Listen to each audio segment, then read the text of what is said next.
Dewan Juri yang terhormat, asumsi dasar tim pemerintah adalah ujian dengan tes kelayakan ini akan adil. Kami yakini ini hanya asumsi belaka. Lihat bagaimana mereka bilang bahwa ujian memiliki metode yang sama dalam metode penilaiannya. Sadari bahwa latar belakang keluarga berbeda-beda. Mungkin dari segi finansialnya ya ada yang kaya, ada yang miskin, psikologis atau pengetahuan ada yang terdidik atau yang tidak. Sehingga persamaan dalam ujian ini tidak adil, sehingga akan menimbulkan standar baru dan pada akhirnya akan buruk, dan saya akan jelaskan dalam poin argumen saya. 2 poin klarifikasi bagi pemerintah. 1, kami yakini mereka telah gagal meraktivisasi 3 hal. 1, orang tua. 1, mereka telah menjadi seorang anak. 2, ingin yang terbaik bagi anaknya. 3, merupakan individu yang memiliki hak otonomi tubuh. 4, memiliki latar belakang yang berbeda-beda. 5, memiliki hak subjektif untuk mengurus atau anak. Dewan Juri. 2, tes kelayakan. 1, memiliki standar penilaian tertentu. Jika sesuai boleh memiliki anak, jika tidak boleh memiliki anak. 2, standar tersebut dari pemerintah yang sama rata walau dari latar belakang yang berbeda. 3, anak. 1, memiliki otonomi tubuh setelah lahir. 2, memiliki hak hidup, hak perlindungan, hak ekonomi secara finansial. Dewan Juri. Sehingga 2, mereka juga telah mengatakan bahwa mereka akan memberikan pengetahuan atau parenting dan psikologis. Kami yakini tidak adil. Bagaimana dengan orang tua yang secara finansial tidak mampu dan hanya dites dengan parenting atau psikologi. Dewan Juri, sadari bahwa keluarga perlu materi atau fungsi ekonomi bagi anak untuk misalkan menyekolahkan anak atau memberikan kebutuhan pokok seperti sandang, pangan, dan papan bagi anak.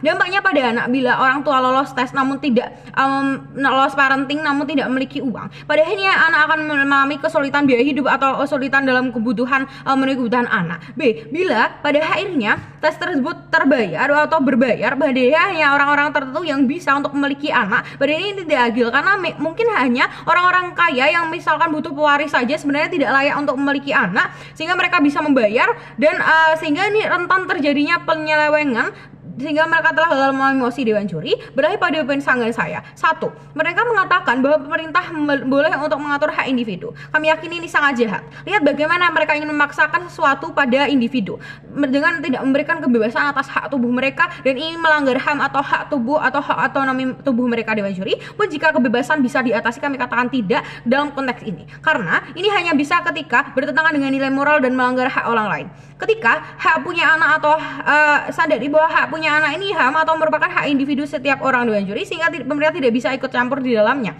Lebih lagi, pemerintah akan memaksakan orang tua sesuai standar dari pemerintah. Sadari bahwa standar atau parameter itu dibuat oleh pemerintah dan standar kebahagiaan setiap anak berbeda. Misalkan ketika orang tuanya kaya, anak akan bahagia, atau ketika psikologis orang tuanya baik, mereka bisa bahagia.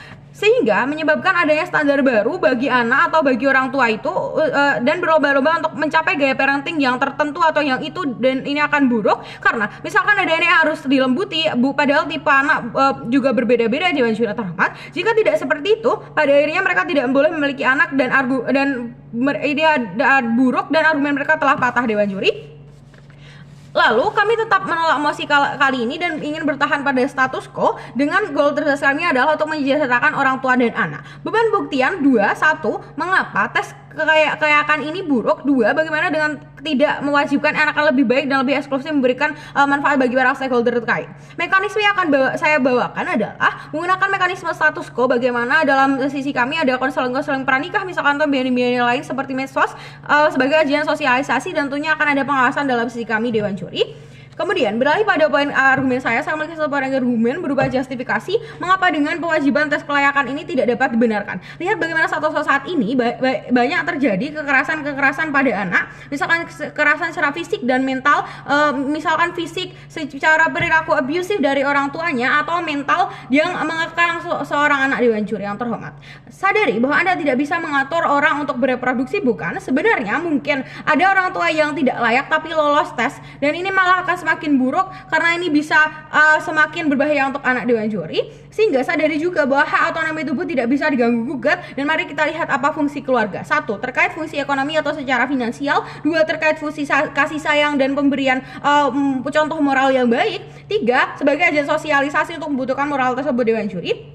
Lalu, mengapa tes kelayakan ini akan berbahaya? Dewan Juri. 3 layer. 1, bagi orang tua, tes kelayakan ini harus terpenuhi dulu baru boleh memiliki anak. Orang tua yang ingin punya anak, mereka juga punya hak tubuh mereka dan tidak bisa diganggu. Sehingga dengan tidak sesuai dengan tes tersebut, mereka tidak boleh memiliki anak sehingga pemerintah akan mengambil hak tubuh mereka. Dewan Juri yang terhormat. 2. Bagi anak dengan adanya kekerasan akan lebih abusif bisa jadi ketika orang tua tidak memenuhi syarat tapi orang tua tetap ingin punya anak, dan pada akhirnya anak tersebut lahir dan tidak memenuhi standar kelayakan, akan sama saja Dewan Juri terhormat ini memaksa orang tua atau memaksa anak untuk menerima orang tuanya, pada akhirnya Dewan Juri terhormat, sehingga kesehatan mental mereka akan buruk. 3.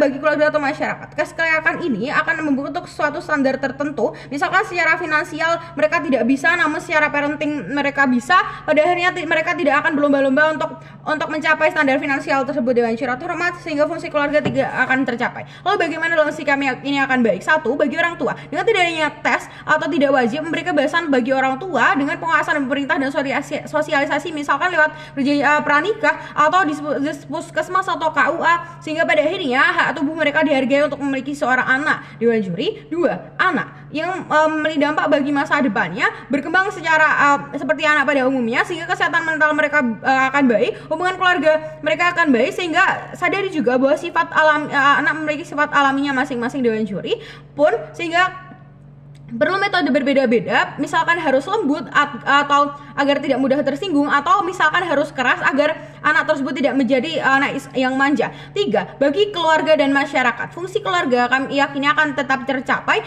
dan secara finansial misalkan sebagai ajang sosialisasi yang memberikan nilai-nilai moral kepada anak akan terpenuhi, karena dengan tidaknya paksaan yang membuat orang tua pemberontak pada akhirnya. Jikalau mereka mengatakan bahwa akan ada perilaku abusif atau kekerasan, kami akan 3. Karena orang tua pernah menjadi anak bukan, mereka tahu, mereka pernah merasakan tumbuh dengan tekanan misalkan atau ekspektasi dari orang tua atau kekerasan dari orang tua terdahulu. Namun B, sadar juga bahwa di sisi kami ada masyarakat rasional yang melihat medsos yang gaya-gaya parenting di medsos seperti Instagram atau YouTube yang sudah progresif Dewan Juri yang terhormat. C, kami yakini ada konseling pranikah dan sosialisasi dari pemerintah dalam sisi kami membuat parenting ini akan lebih baik. C, kami yakini akan tetap lembaga pemerintah seperti KPAI yang memiliki komisi perlindungan. Namun kami yakini ada juga hukum yang telah progresif dalam sisi kami. Lalu bandingkan dengan cara mereka seperti tes kelayakan, A ini melanggar hak otonomi tubuh, B meski ada preferensi atau rujukan yang berbeda tetapi tidak efektif karena dengan beda-beda tidak sama, dan membuat standar baru bagi gaya-gaya didik orang tua. Oleh karena sebagai oposisi.